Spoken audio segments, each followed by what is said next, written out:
जय हिंद दोस्तों, मैं संदीप आपके अपने चैनल द एजुकेशन हब पर आपका स्वागत करता हूं। दोस्तों, इससे पहले हमने स्टेम के बारे में पढ़ा था, मतलब तना। आज हम लोग पत्ती के बारे में पढ़ने जा रहे हैं, मतलब लीफ। क्या पढ़ेंगे? पत्ती। तो देखिए, पत्ती समझ लेते हैं। पत्ती को मैं ड्रॉ कर देता हूँ। तो देखिए, ये तो तना हो गया, और मैंने बताया था इसमें नोड पाई जाती है। ये जो नोड है, इसी से निकलती है पत्ती। ठीक है, ये आपकी पत्ती निकलती है। देखिए,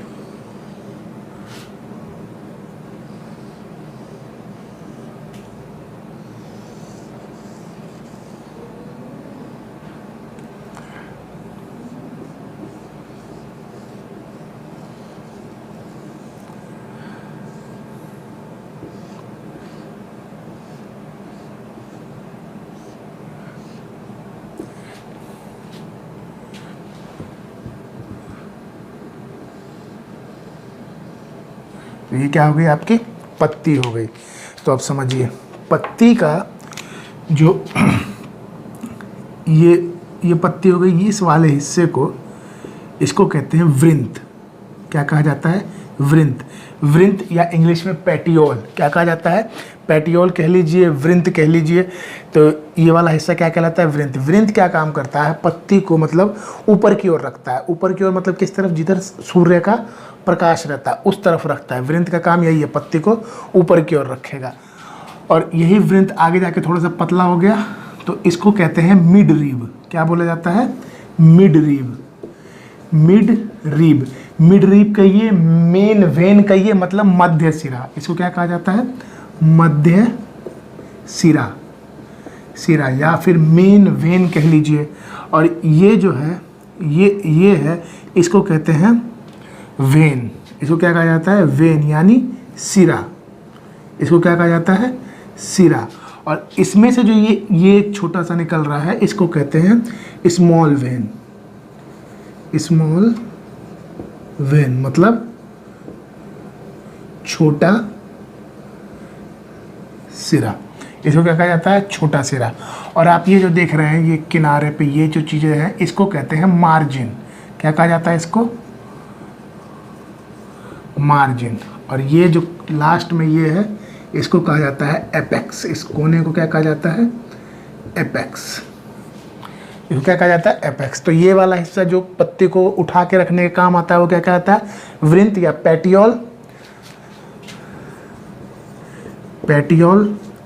और ये जो बीच वाला हिस्सा है, वृंत, जो आगे बढ़ गया, ये पूरा हिस्सा क्या कहलाता है? मिड रिब यानी मध्य सिरा। ये वाला हिस्सा सिरा, और ये वाला हिस्सा छोटा सिरा। और ये वाला हिस्सा, ये जो कोना में आके, ये जो कोना है, ये एपेक्स। और ये वाला हिस्सा क्या कहलाता है? मार्जिन। देखिए, इसमें बीच में इस तरह के छोटे छोटे आपको छेद मिलते हैं।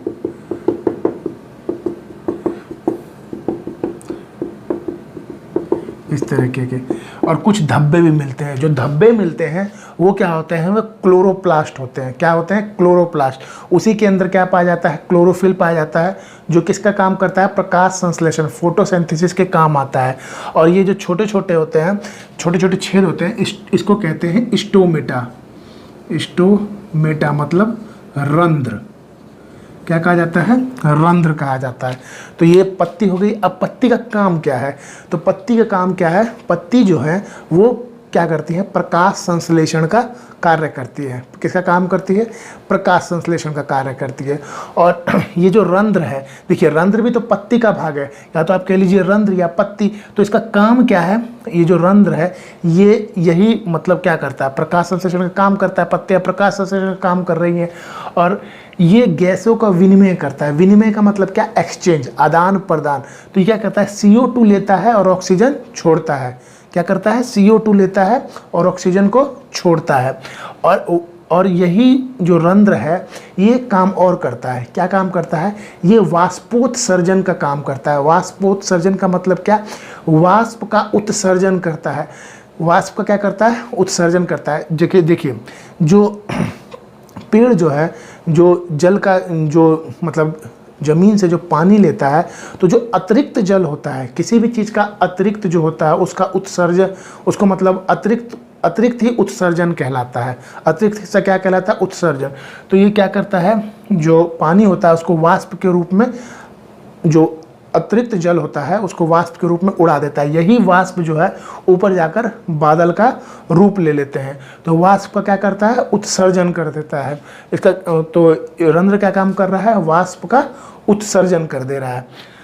ये पत्ती काम होता है। इस पत्ती में देखिए, पत्ती में स्टार्च पाया जाता है, लेकिन सभी पत्तियों में स्टार्च नहीं पाया जाता है। अत्यधिक पत्तियों में क्या पाया जाता है? स्टार्च पाया जाता है। देखिए, देखे होंगे कभी कभी जानवर कुछ पत्तियों को छोड़ देते हैं और कुछ पत्तियां खा लेते हैं। तो जिन पत्तियों को छोड़ते हैं उनमें स्टार्च नहीं होता है। अब हम पता कैसे लगाएंगे कि स्टार्च है कि नहीं है?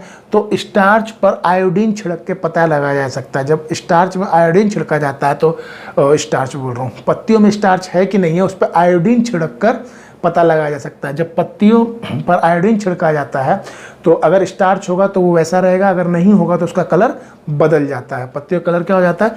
बदल जाता है। अब देखिए, स्टार्च जो है वो क्या है कि स्टार्च हम लोग पचा नहीं सकते, मतलब डायरेक्ट हम लोग स्टार्च को पचा नहीं सकते हैं। तो ये रंध्र ही है जो क्या काम करता है? स्टार्च को शर्करा में परिवर्तित करता है। क्या करता है? स्टार्च को हिंदी में मंड कहते हैं और शर्करा को इंग्लिश में क्या कहते हैं? ग्लूकोज कहते हैं। तो यही रंध्र क्या करता है? स्टार्च को किसमें परिवर्तित कर देता है? उसमें शर्करा में मतलब क्या कहते हैं? शर्करा मतलब कि ग्लूकोज में परिवर्तित करता है। किसको परिवर्तित करता है? स्टार्च को। स्टार्च मतलब मंड, इसको हिंदी में क्या कहते हैं? मंड कहते हैं। अब देखिए, ये वाष्पोत्सर्जन कर रहा है, मतलब जल का जो अतिरिक्त भाग है उसको क्या कर रहा है? वो उड़ा देता है।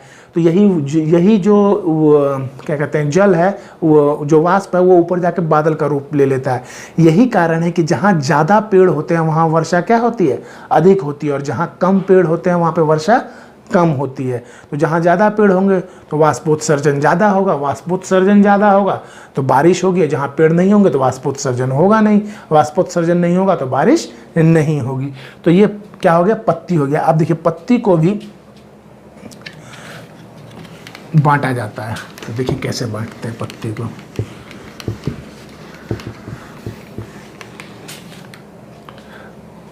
देखिए, पत्ती को आकार के आधार पर दो भागों में बांटा जाता है। एक होता है सरल पत्ती मतलब सिंपल लीफ। एक होता है संयुक्त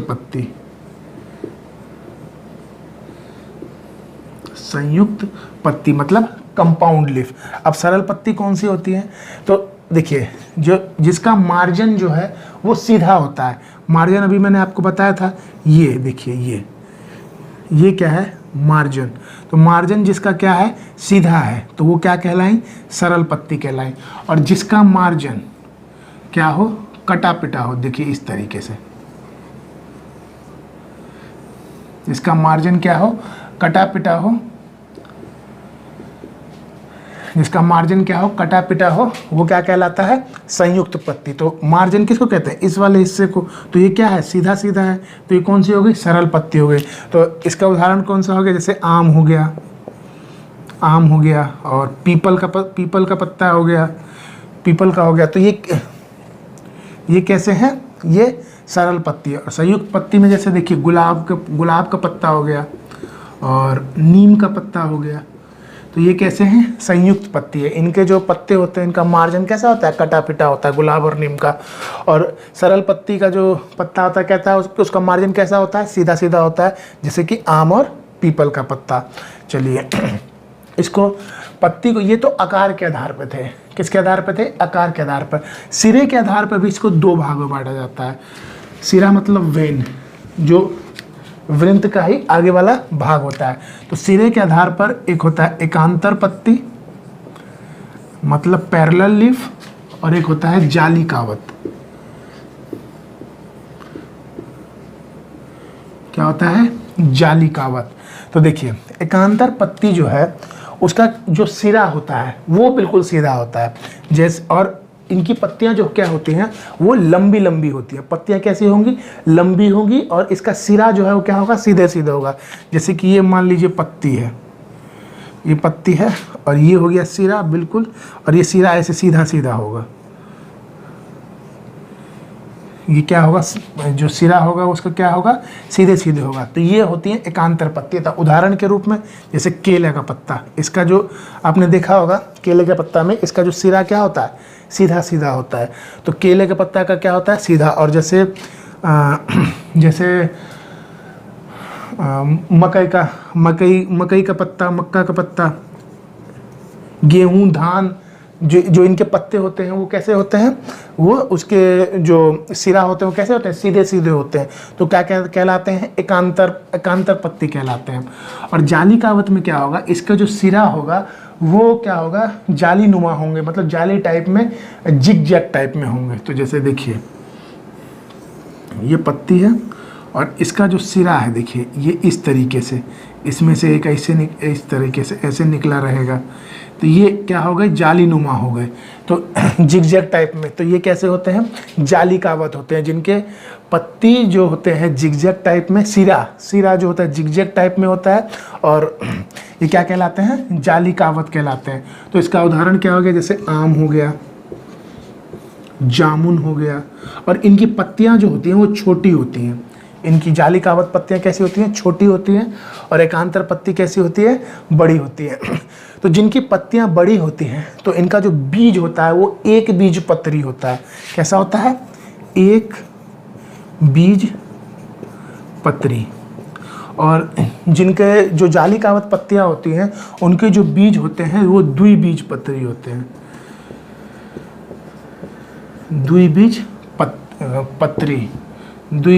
पत्री होते हैं। अब एक बीज पत्री और द्विबीज पत्री का मतलब देखिए, जैसे मक्के का बीज है, गेहूं का, जैसे देखिए आप गेहूं या धान का जो आप उसको छीलिएगा तो उसमें गेहूं निकलता है, आप उसको तोड़ के देखिए, अगर वो दो भाग में बट गया तो वो दो बीज पत्री है, अगर नहीं बटा तो वो एक बीज पत्री। आप देखिए, आप धान के छिलके में से धान निकालिए, उसको दो भाग में बांटने की कोशिश कीजिएगा तो वो टूट जाएगा। इसका मतलब है कि वो दो भाग में नहीं बटा तो वो क्या हो गया, वो एक बीज पत्री हो गया। जैसे मक्का को लीजिए, मक्के का देखिए आप, मक्का जब वो है तो वो मक्का बीजों का झुंड बना हुआ है, लेकिन आप एक बीज निकालिए, उसको तोड़ने की कोशिश कीजिए, क्या वो दो भाग में बटेगा, नहीं बटेगा। तो क्या है, एक बीज पत्री है। अब आते हैं दो बीज पत्री पे। तो जैसे आम है, आम का जो गुठली है उसको तोड़िए, देखिए उसको जब तोड़िएगा तो वो दो भागों में बट जाएगा। कितने भागों में बट जाएगा, दो भागों में बट जाएगा। तो क्या कहलाया, द्विबीज पत्री है। इसी तरह जामुन के बीज को लीजिए, वो भी दो भाग में बट जाएगा, तो क्या हो जाएगा, द्विबीज पत्री हो जाएगा। तो ये सिरा के आधार पर हो गया कौन सा, एकांतर और जाली कावत, और आकार के आधार पर सरल और संयुक्त पत्ती, सरल पत्ती और संयुक्त पत्ती। अब देखिए पत्ती का रूपांतरण समझते हैं।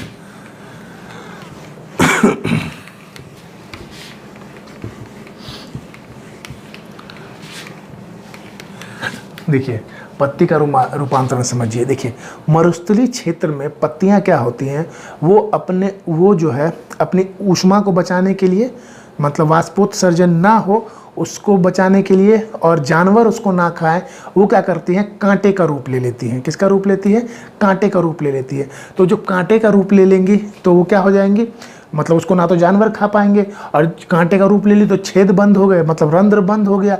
रंध्र बंद होने के कारण क्या होता है, वो वाष्पोत्सर्जन नहीं हो पाता है। तो ऐसे जो पौधों को क्या कहते हैं, मरुस्थलीय पौधों को, उसको कहते हैं ज़ेरोफाइट, या जेरोफाइटिक के लिए, या जेरोफाइट कह लीजिए। और ऐसे पत्तियां क्या कहलाती हैं, ज़ेरोफाइट कहलाती हैं। ये अपने आप का जो क्या करती हैं, वाष्पोत्सर्जन से बचाने के लिए, और क्या कहते हैं, जानवर इसको ना खा पाए, ये अपना रूपांतरण कर लेती हैं। किसमें रूपांतरण कर लेती है, जैसे कैक्टस का पौधा आपने देखा होगा, उसकी पत्तियों पे कांटे निकले होते हैं, तो वाष्पोत्सर्जन नहीं हो सकता और जानवर उसको खाएंगे नहीं क्योंकि कांटा निकला हुआ है। तो वैसे मरुस्थलीय पौधों क्या कहते हैं, ज़ेरोफाइटिक पत्तियां, या ज़ेरोफाइट पत्तियां कहा जाता है। और देखिए कुछ जो पत्तियां हैं, जैसे सब्जियों की, वो लत्तेदार सब्जियां जो होती हैं, वो क्या करती हैं, वो अपनी स्प्रिंग नुमा पत्तियां बनाती हुई चलती हैं, जिसको क्या कहते हैं, टिंड्रेल, क्या कहते हैं, टिंड्रेल या फिर प्रटान, क्या कहते हैं, प्रटान। इसी के सहारे ही क्या करते हैं, ऊपर चढ़ती है। आपने झींगा जिसे नेनुआ भी कहा जाता है, उसका पौधा देखा होगा, वो क्या करते हैं, इन्हीं टिंड्रल इस तरह से स्प्रिंग नुमा बनती है इस तरीके से। तो ये दीवार पर चढ़ती हुई, दीवार के सहारे चढ़ती हुई ऊपर की ओर जाती है। तो ये इस तरीके से पत्तियां अपना रूपांतरण कर लेती हैं। कुछ पत्तियां ऐसी होती हैं जिनमें नाइट्रोजन की कमी हो जाती है। क्या हो जाती है, नाइट्रोजन की कमी। तो नाइट्रोजन की कमी के कारण वो कीटभक्षी हो जाती हैं। क्या हो जाती है, कीटभक्षी। कीटभक्षी का मतलब कीटों को खाने वाला, कीड़े मकोड़ों को खाने वाला। तो पत्तियां क्या करती हैं, नाइट्रोजन की कमी के कारण उसको पूरा करने के लिए क्या करती हैं, कीटों को खाना स्टार्ट कर देती हैं। तो वैसी पत्तियों का क्या कहते हैं, नेफेंथस कहते हैं, मतलब कीटभक्षी या फिर पिक्चर प्लांट। क्या कहा जाता है, पिक्चर प्लांट या कीटभक्षी। तो ये हो गया लीफ। देखिए लीफ में बस इतना ही था कि किस तरीके से पत्तियां मैंने बता दी हैं, क्या कौन सा हिस्सा क्या कहलाता है, और आकार के आधार पर कितने भागों में बांटा गया, सिरा विन्यास के आधार पर कितने भागों में बांटा गया, और इसका रूपांतरण क्या होता है, पत्तियों का कार्य क्या होता है। देखिए पत्तियां जो है प्रकाश संश्लेषण का काम करती हैं। प्रकाश संश्लेषण, फोटोसिंथेसिस पूरा एक चैप्टर है, उसे मैं बाद में पढ़ाऊंगा। पहले आप बस इतना समझिए कि पत्तियां होती क्या हैं। तो आज के लिए दोस्तों इतना ही। और अगर आपको ये लेक्चर अच्छा लगा हो तो कृपया इसे लाइक करें, और जो नए विजिटर हैं उसे वो ज़्यादा से ज़्यादा इसको शेयर करें और सब्सक्राइब जरूर कर लें। और जब आप सब्सक्राइब करते हैं तो उनसे रिक्वेस्ट है आप नोटिफिकेशन में ऑल नोटिफिकेशन का बटन जरूर क्लिक कर लें, ताकि मेरे जो भी चैप्टर आए उनका नोटिफिकेशन आपको मिलता रहे। तो आज का सेशन यहीं समाप्त करते हैं। Thank you, have a nice day.